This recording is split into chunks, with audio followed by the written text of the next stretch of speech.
We have a guest joining us in studio. She is joining us from Tripp Family Medicine here in Twin Falls, and that is, of course, physician assistant Lauren Bostrom. And this is what, your third visit with us, I think? I think it's my third or fourth one already with Your you. third solo Yeah, visit, it's maybe. my second solo. So, Okay. Well, so. you get to be a pro after one time with this. The first couple of times, there's that, gee, how did this sound? And then after a while, it's just like, oh, look where I've got to be today. We're going to be talking a little bit about vaping this morning, which has become for a lot of people an alternative to smoking. People who may have one time smoked cigarettes or maybe they smoke cigars, they have now, a lot of them moved over to vaping because they believe it might be healthier than actually inhaling tobacco. We're at 8:30, call it 8:35, and it's 17 right now. Bill Colley with you as well, answering telephones this morning on News Radio 1310 KLIX and News Radio 1310.com. We were just talking off air about this, and I was sharing a Mhm. story of one of my former coworkers who was actually he was trying to get away from smoking cigarettes, so he took up vaping as he hoped a way to sort of wean himself slowly in that direction. But he would be vaping in the workplace, and eventually he was told, don't do that. You've got to stop. Even though his argument was, I'm not leaving a cloud of smoke.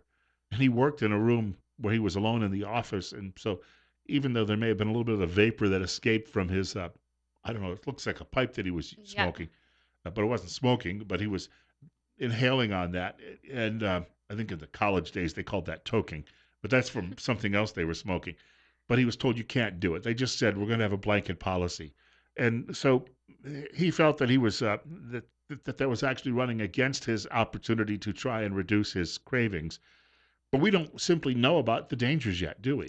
Yes, and that's exactly true. So overall, they have said that we really don't know long term the effects that vaping can have. The products that are in vaping, the main ones are glycerol and polyethyl glycol, as well as the flavoring, but they have found traces of heavy metals as well. And even the main products in there, they may sound kind of harmless. They sound like sugar, but they do get broken down, and they can potentially be carcinogenic. And we really vaping has only been in the United States since 2007. We really haven't been able to study long term the risk on our population as far as cancers. There's been some pretty small studies done so far where they see that they test the lung function in someone who vaped compared to someone who smoked a cigarette, and both show signs of obstruction. So it's not harmless from a lung standpoint, but the truth is it does contain less nicotine and less toxins than a cigarette does. And there's not really too many dangers of secondhand. That when I was a younger guy, and I remember restaurants first started. A lot of them did this before governments got involved. Started eliminating because I would take my daughter to Pizza Hut, and they'd have a smoking section and a non-smoking. Which I'm sorry, but that you walk in and the smoke doesn't know that there's a divider. The smoke, somebody could be sitting on one side of the restaurant, it's going to drift to the other side. But with vaping, the vapor that actually comes out is really confined to a small area. So there's not a lot of danger that someone in a restaurant sitting 50 feet away would be picking this up. They really don't know at this point, and so it's the big unknown because there really hasn't been a lot of studies, and so um, really as far as the research goes, we can't safely say that e-cigarette use in a restaurant isn't going to cause harm to the people around them either. So most restaurants, I'm sure, have already put policies in place while we sit and see what's ultimately going to happen with this.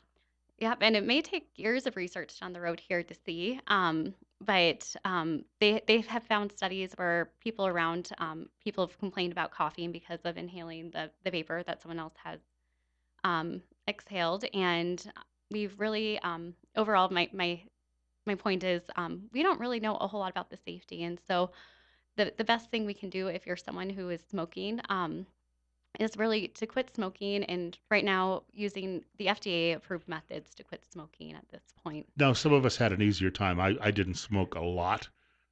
I liked cigars when I was younger, and I'd smoke cigarettes sometimes with friends. Looking back on it, I don't know why, but I just stopped one day, and I never picked up. And that was 20 some years ago, and I've never picked up a cigarette or cigar since then. But uh, when we say to people, you got to quit, a lot of people out there. I was telling you about another friend who even after bypass surgery, was having a difficult time quitting. And actually, he was thinking about vaping, that it would be better.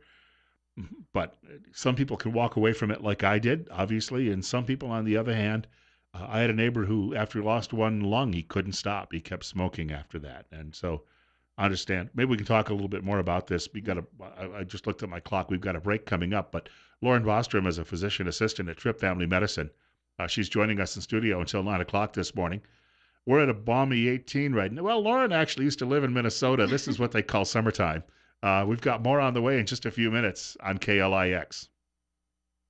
We're talking with Lauren Bostrom today from Tripp Family Medicine. She's a physician assistant joining us in the studio.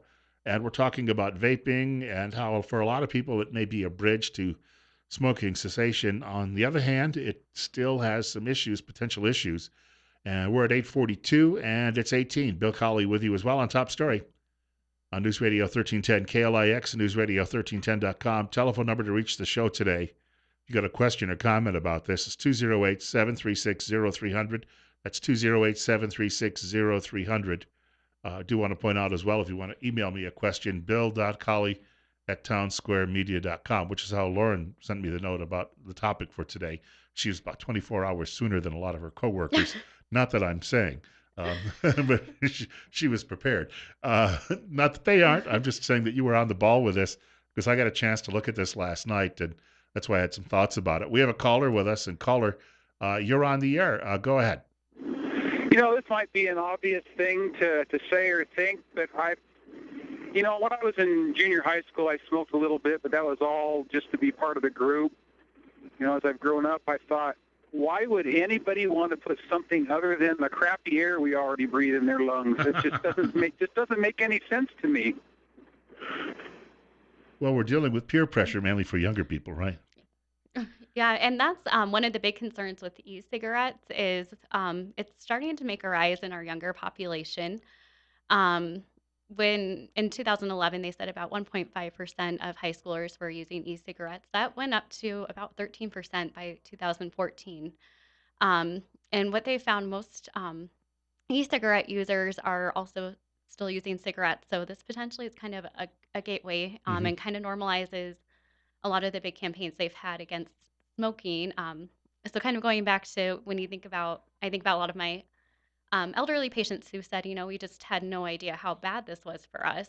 And I'm concerned that maybe that's going to be the fate of the e-cigarette. Maybe it will be found to be safer in the long run, but we really don't know at this point. And we could be seeing our high schooler population um, down the road 70 years from now with lung cancer and possibly organ damage from things in this vaping substance that we don't really know that it could cause in the long term. We've got another caller. Caller, you're on the air on KLIX on Better Health. Go ahead. Good morning, Lauren. The Morning. U.S. Navy has banned vaping on, I think it's all ships, but it may just be submarines. So have they determined whether there's a health issue or a possible explosion issue with the device there? I'll listen to you on the phone. So as far as the research that I've done, there's again not a whole lot out there, but they have said there's been a lot of emergency room visits from people suffering burns from vaping. There's been kids who have run into the cartridges and ate them and have had toxic issues from that. As far as long-term effects, they have found reduced lung function in people who do vape immediately following vaping.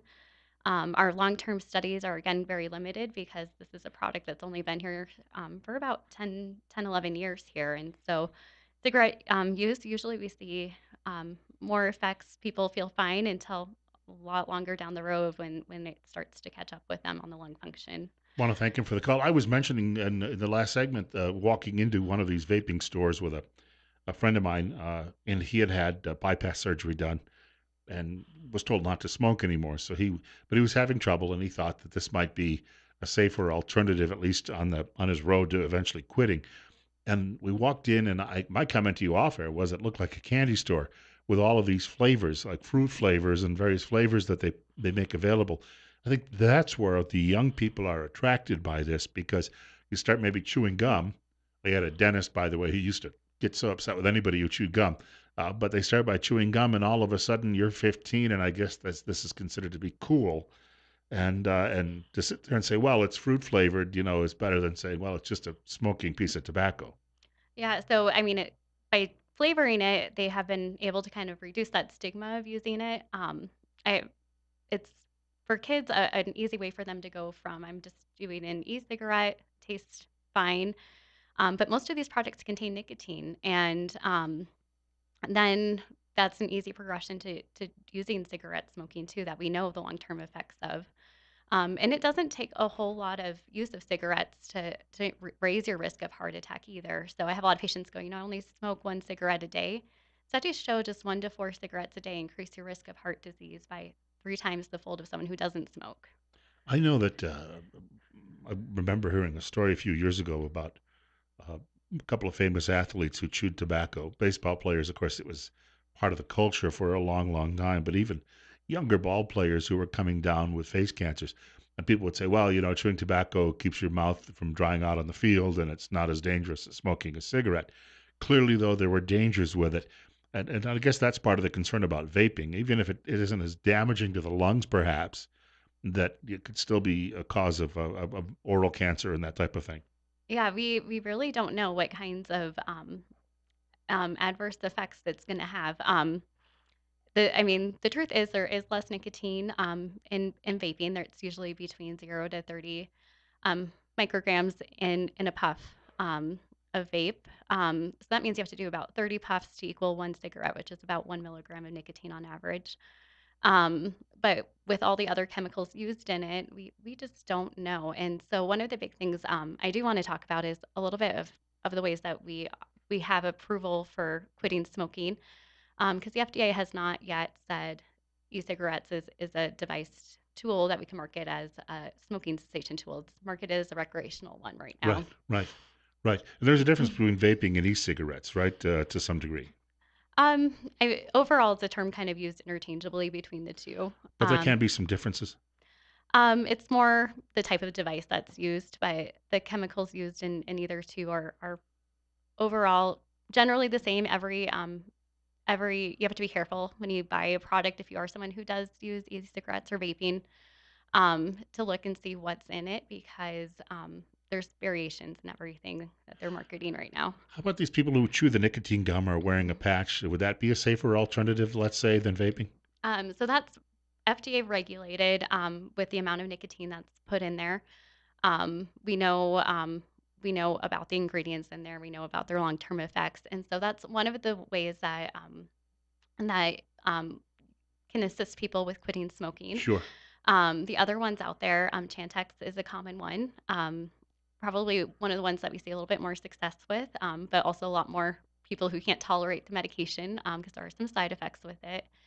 And there's another medication called Zyban, which is also known as Wellbutrin, that has been shown to be successful in helping people quit smoking. I just, I think back to when I stopped, and as I say, I didn't have the problems that a lot of people have. Within a few days, I didn't really think about it. But the strange thing was, about 2 years later, I dreamed I was smoking.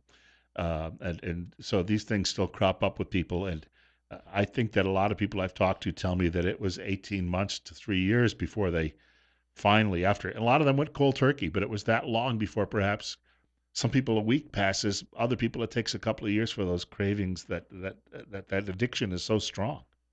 And it's strong. And for a lot of people, people get concerned about the withdrawal effects. That's usually only a few days, but it's a lot of it can be the habit of it. And so there's different reasons that people smoke, and sometimes it's out of boredom. Sometimes it's because of anxiety, and sometimes that's one of the things to look at too if you're trying to quit smoking is my anxiety or um, under control right now? Because if it's not, you might be more successful if you're able to address that at the same time that you're trying to quit smoking too. One of my former coworkers had been a Harrier jet pilot in the Marine Corps, and he had left active duty after 8 years, and he was working with me in television. And one day I saw him smoking, and I remember saying to him something along the lines of, "How do you Marines? You guys are running all the time. What are you doing smoking a cigarette?" He says, "I'm a pilot. We don't run." But there's there's still, we talk a little bit about peer pressure and some cultural norms, and we're just I think adding to that when it comes to e-cigarettes, the vaping, because it's become normalized, if you will. It seemed exotic at first, and that was the attraction for a lot of Hmm. people. But now that it's almost as normalized as, let's say, cigarette smoking was 50 years ago, even if we said tomorrow we're not going to sell these, if someone said they're banned, there's going to be a trade in this, I'm sure. And so you're still going to be dealing with patients coming in with these issues for years to come. Yep, and I really I'm not quite sure how this is all going to play out in the long term. Um, and I know there are people who do successfully quit smoking using these, and if you are able to, that's great. But they have found long term so far that most people trying to use these e-cigarettes tend to not you tend to kind of keep smoking cigarettes. So they have reduced number of cigarettes a day, but they're still not fully off of them. That's like when there was that period, I know, when I was younger, where people were switching from regular cigarettes to what were called, I guess, a light cigarette. Maybe I've got the wrong word for that. But I worked for a fellow many, many years ago, and I used to always be amazed. He could smoke 4 or 5 packs of cigarettes a day, but he had to use his voice in radio and television. And I used to watch him after he switched to these lighter cigarettes. He would finish one, and he would be lighting the second one off of it while he was on a smoking break. He would stand outside the building and one after another. And unfortunately, he passed away at 60 years old from cancer a couple of years ago. The struggle here still gets back to that point that for some of these people, they're never going to be able to walk away from it once they've actually started. I would imagine that that's, as a friend of mine told me who worked for the American Cancer Society once, said something to the effect of, if we outlawed cigarettes tomorrow, people would be breaking into houses to try to find tobacco, or ways to buy illicit tobacco. He said it would be like any other drug addiction that people have that forces them to do bad things. And it's a hard habit to quit. And if you're struggling but motivated, I encourage people to see the provider. And if you're someone worried because you've had a heavy smoking history, and it is one of our number one killers in the United States, is lung cancer. One of the newer guidelines that came out recently is CT scans for people who've had a history of smoking. It has to come out to 30 pack years. So pack years are number of cigarettes, how many packs a day you smoke times years you've smoked.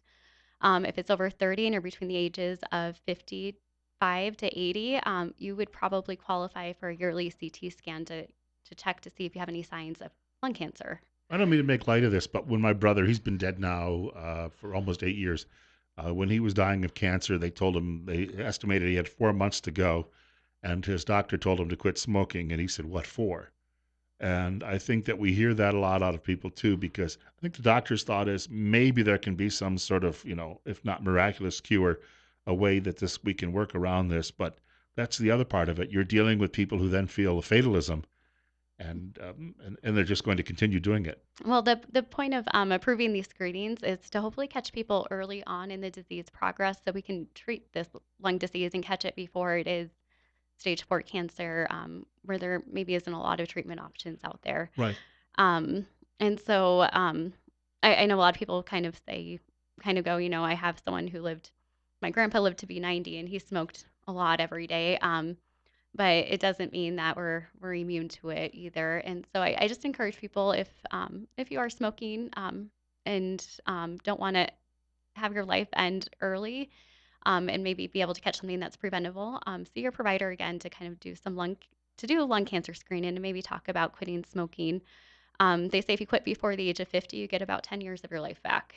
I just remember watching as a kid a TV commercial where George Burns would be smoking a cigar in his easy chair, and there was a machine next to him that would was like a vacuum that would pull in the smoke, and he was the pitchman for the device, and of course he lived to be 100 years old and was known perhaps along with Groucho Marx as being the biggest cigar smoker. But they may have had exceptional genes.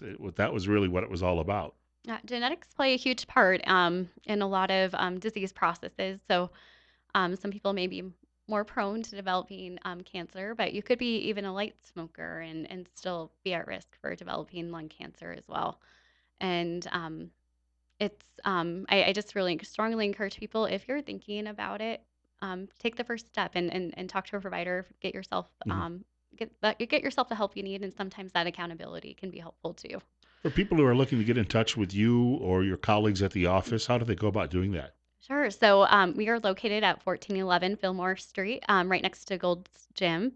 Our phone number is 933-4400, and there's four of us at the office. I'm one of the only females if you need to get away from the testosterone, but we have Jeremy Russell and Dr. Tripp out there too, and we all work very closely together. But you all like football. I mean, that seems to be the unifying force in that office. We don't like the same teams though, so that's the problem. But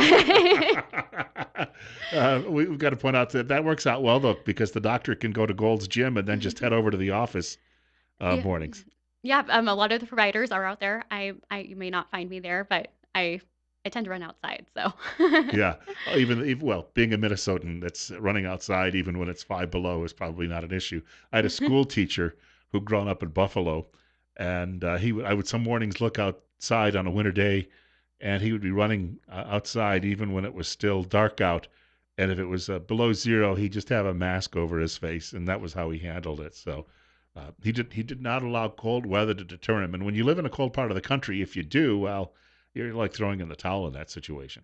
Exactly. I've ran a couple of times. I'm not as hardcore as I was when I was younger, but Well, we want to thank Lauren Bostrom for joining us this morning. We'll see you in the rotation probably in a few weeks again. yes, thank you for having me. Sure. And Tripp Family Medicine, as she pointed out on Fillmore Street, that's also on the north side of town, directly across from the main post office. And remember, life's too short not to feel good. We're coming up on 9 o'clock. The news is just ahead from the Fox News Channel on News Radio 1310 KLIX and NewsRadio1310.com.